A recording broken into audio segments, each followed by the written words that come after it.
Hey guys, welcome back to more homeowner association stories. In this video, an HOA sent HOA cops to patrol my property. However, my farm is not even part of this HOA. They still claim that I violated the HOA bylaws despite not being a member. Let's dive right into the video. The first one is titled, "We left our HOA due to a loophole." So we lived on the edge street of our HOA, and it was discovered that the way the bylaws were written, it all hinged on if you were connected to the community well. We rallied 44 people on our street to connect to municipal water. We found a government grant and got a bulk price from a lawyer and plumber and got our costs down from about 12k a house to 3k a house. Then we worked with the city who agreed to the street work for connection. So I and others who left literally have HOA members on 3 sites and across the street from another HOA, but we are no longer in any HOA. So basically, read your bylaws, people, there may be a way out. To add to this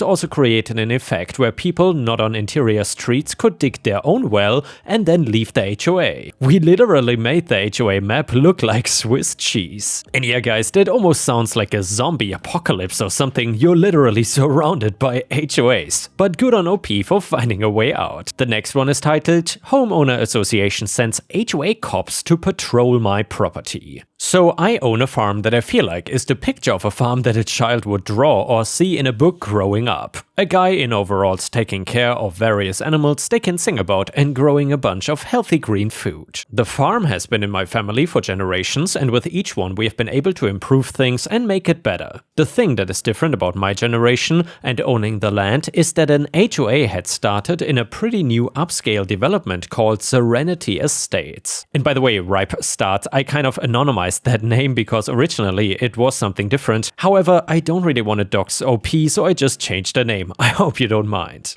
Anyway, the properties are not as big as a farm, but not tiny, being filled with huge pools, houses, and anything else people can use to make neighbors jealous. I was clearly the odd man out, despite being around longer than any of them. Even if they were around first, my farm is just outside of their jurisdiction, meaning they could not do a thing about me. That did not stop 2 people from coming to my property in suits and flashing some BS HOA badges at me, claiming they were the police for the HOA and that I was in violation of several rules. I wanted to stop them right then and there and explain that they were mistaken, but they were all important and kept talking over me. The biggest complaint they had was about my livestock. I understand that if you're not used to them, the animals can be a little much, with the complaints being mainly about the smell, which I don't notice personally, and noise, which I cannot help. Cows are gonna moo, goats and going to bleat, I cannot really do anything about it. These guys need to go back to kindergarten and learn Old MacDonald had a farm again. They gave me a letter citing me for everything and at the bottom totaling the fines to like $4,000. Then they turned to leave without so much as letting me getting a sentence out. Luckily my voice can carry, and once they stopped talking I was able to grab their attention. Me, wait a second. HOA, what is it? Did you not understand the fines? Me, if you let me speak for a second I could have explained to you that I'm not within the HOA. My farm is outside of the boundaries and I'm not a member.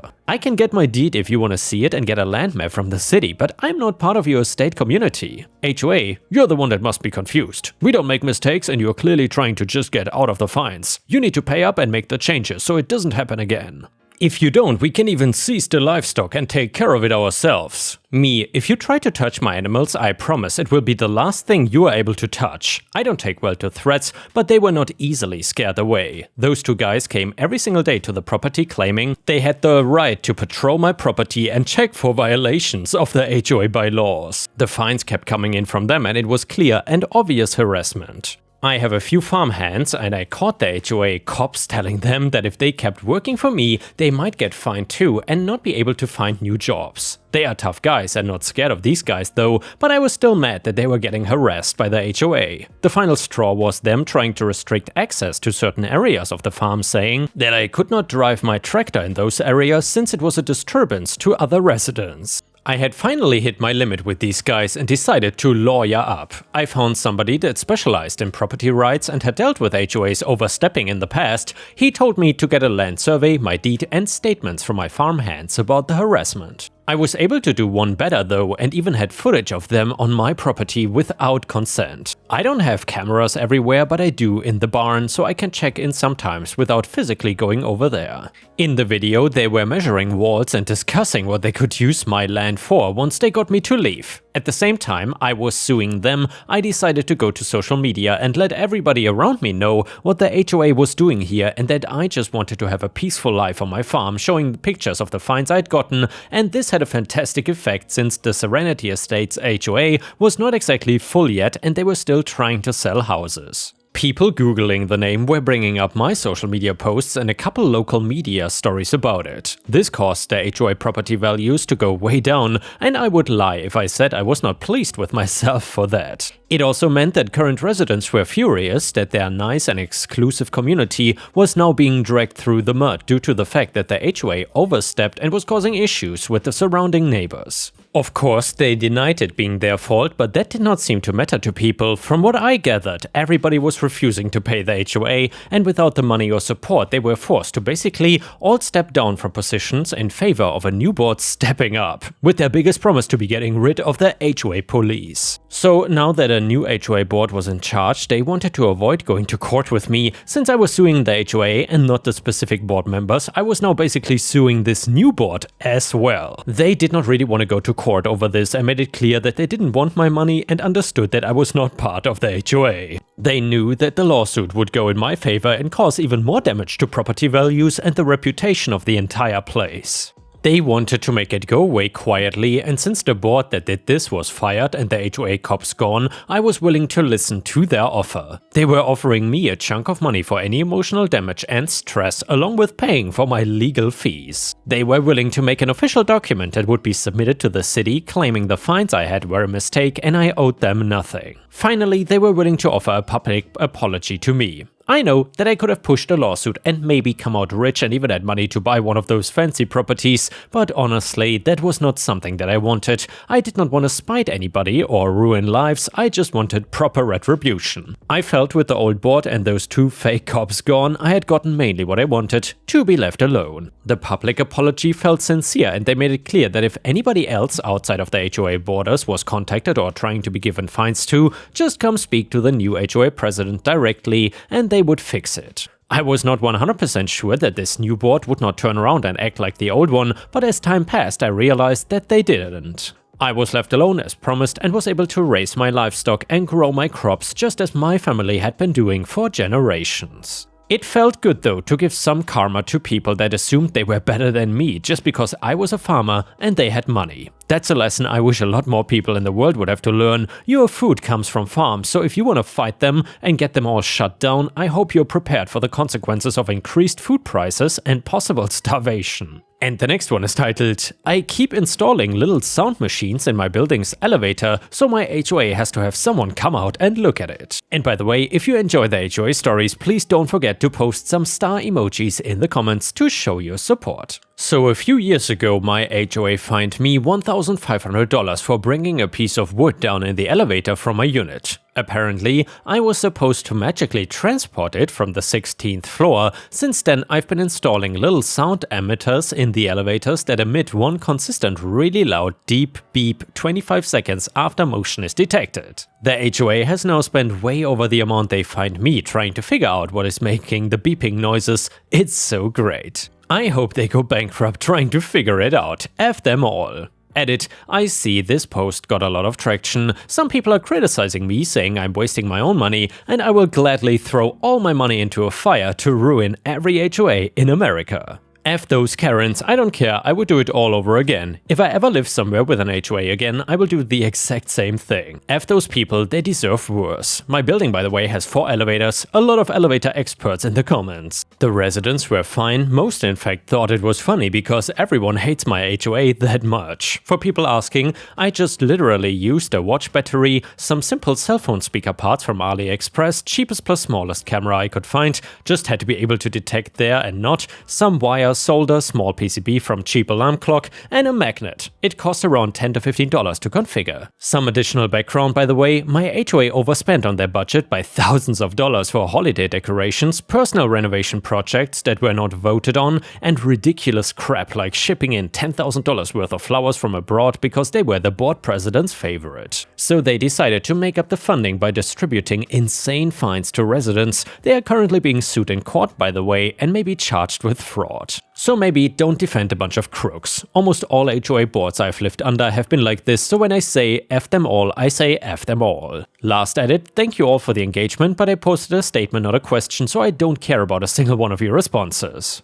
By the way, HOAs have one purpose, and that is to keep the property values high. If you can prove they cannot do that, they are essentially worthless. Sometimes you have to devalue to get what you want. Like I said, my HOA is currently being disbanded, sued, and potentially charged with fraud, so they won't last much longer. My building's property values took a slight dip, but are now the highest they've ever been, for your information. So maybe think to yourself and just take a small amount of action instead of just saying, woe is me, how do I deal with these people? Take their power away and then crush them. And by the way, Ripe Stars, I gotta say, there are not enough stories about condo HOAs. Usually it is just these HOA neighborhoods, but I would say stories about condo HOAs can be equally as interesting. Either way, the next one is titled, I Stole a Parking Spot. My commute to work got progressively longer and unpredictable over the past year due to 4 bridge closures occurring within months or weeks of each other. No date has been given for their reopening, so for the time being, short of heading off for work an hour or 2 ahead of time, you risk arriving a minute to 5 minutes late once or twice a week. Everyone has been impacted by the traffic in one way or another, which I mentioned because there was no way someone could feign ignorance. One coworker, though, did not care about legitimate reasons for my being slightly late for work every now and then and complained so adamantly behind my back about it that my immediate supervisor reluctantly wrote me up. I knew it had to be that one coworker because they would get noticeably irritated whenever traffic conditions were brought up. They would leave the room, loudly interrupt with unimportant questions or comments, or roll their eyes. They are also known for complaining about every little thing and at one point having played a big role in not having a seasonal employee rehired the following year. Despite that coworker, I love my job, so I started leaving for work an hour and a half earlier than before. My arrival time is now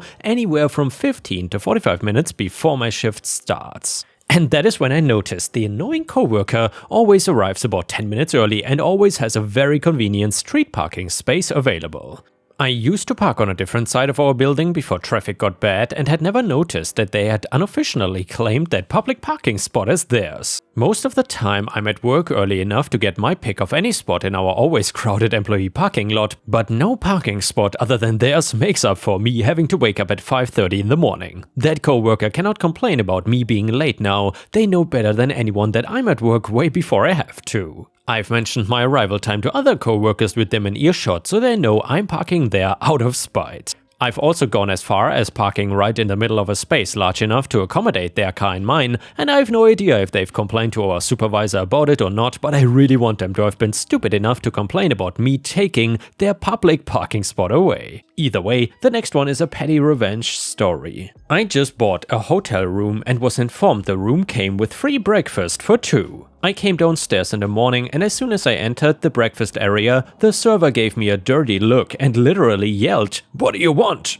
I told him about the comped breakfast and he said I had to leave without explaining that I needed a coupon that came with the keycard for the room. After I found this out from the front desk, I came back and gave him the coupon. He then said he would not serve me because there needed to be 2 people. Again, I had to leave to get my brother and come back. He then proceeded to take our order, 1 breakfast for me and 1 breakfast to go, so my brother could go back to sleep. My brother then leaves, the server then proceeds to not even offer me water or check on me at all while attending to the only other people in the breakfast area sitting right in front of me. Then finally someone else brings out my food and I eat. When it comes time to leave a tip, I write a big fat 0 on the check and proceed to walk over to the food runner that brought me my food and handed him a $20 bill. And by the way, guys, I've never seen the word brang before.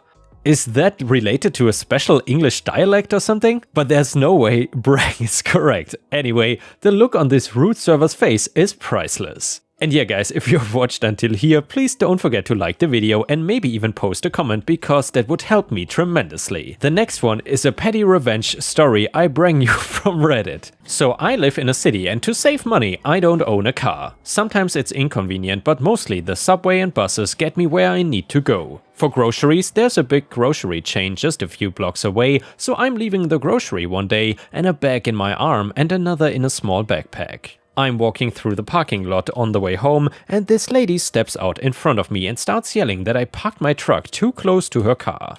I look next to her, and this little orange hatchback is parked with the driver's side right up against a white line. Next to it is a large white pickup with its passenger side also right up against a white line. Each vehicle was within its proper spot, but with a little more than the width of the line painted on the pavement separating them. As I'm looking at the situation and trying to figure out what's going on, this woman is yelling at me, calling me a short little idiot and demanding that I move my truck. Now, I know I'm short, I've been teased about it enough, no big deal. I'm also aware when some bully is having a tough day and wants to abuse someone, they don't tend to challenge the biggest dude around. They pick someone who looks easier to abuse, and still, every now and then I don't have the patience for such nonsense. So I decided to push back. I know it was not my truck, but I was not gonna tell her that. So I said, I will park however I like, and I'm not moving that truck. She kept yelling and mocking me, and I continued to refuse to move the truck.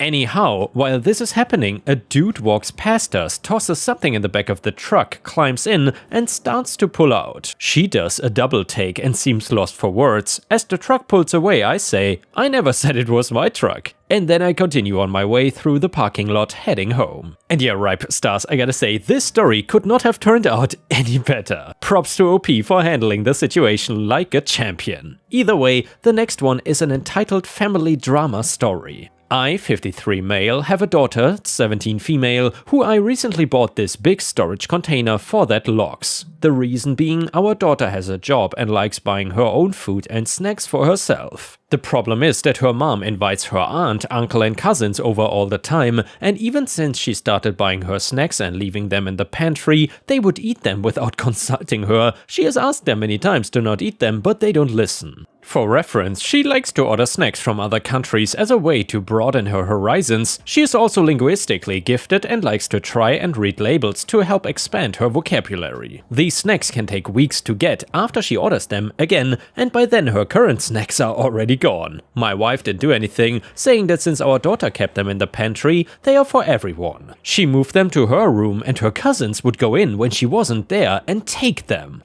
I went to a hardware store and bought a big container with a lock, and for extra measure, I bought extra locks and drilled holes so that they could be used. Our daughter cried and thanked me because it was pretty expensive and not something she could afford. Of course, the cousins went to get more snacks and threw a fit when they saw it and realized the snacks were in there. They told their parents and they told my wife, and she is not happy with me, saying that our daughter should share her snacks with the family and she is being selfish and will get fat. Our daughter is incredibly fit though, does multiple sports and exercises all the time. She is far from unhealthy. I told my wife she could order her own, and our daughter was happy to tell her where to order them, but she didn't like that either and told her that the chest needs to go and that I should have consulted her on buying the bin in the first place. Am I the a-hole here? Added for information, the relatives are our daughter's cousins and aunt and uncle. They are my sister-in-law, brother-in-law and nephews, and my sister-in-law is my wife's sister to clear up confusion. The pantry I also fully stocked with food, no one is going hungry and eating our daughter's snacks because they have to. And yeah, ripe stars, I would 100% say that OP is definitely not the a-hole here,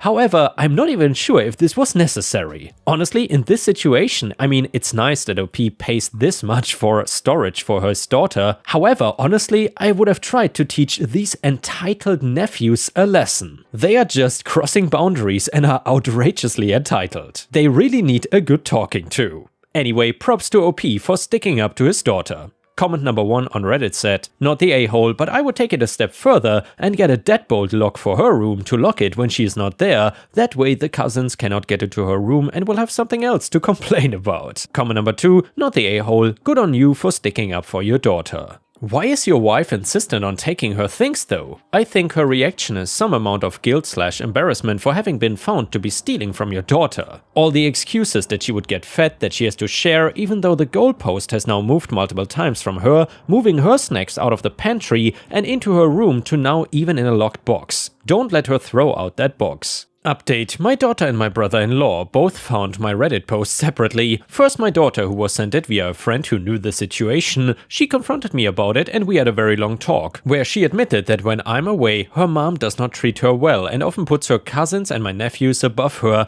telling her she should be understanding that we are far better off than them. I was aware that they would occasionally sneak into her room to take things or play, but apparently they go so far as to wait for her to leave for a few minutes, run in and grab what they want. Her mom also makes a lot of comments about her weight. For reference, our daughter takes after me being taller, with some more masculine features such as broader shoulders, while my wife is small and petite. There's many other things I won't say here that my wife has said to our daughter. I did not bring it up at first and consulted my wife on buying a lock for our daughter's door, which she opposed even if our daughter said she would buy it with her own money. She started yelling about how under her roof our daughter has to abide by her rules. However, the house is technically mine, not hers. She stormed off and immediately began telling all our friends and her sister and brother-in-law that I was being controlling and awful to her. The brother-in-law found the first post and sent it to her, leading to another argument where she accused me of airing our dirty laundry to the world instead of trying to communicate, despite me trying to and getting shut down. Once she stormed off, I packed a bag, as did my daughter, and we went to a hotel. And yes, we brought the snack bin,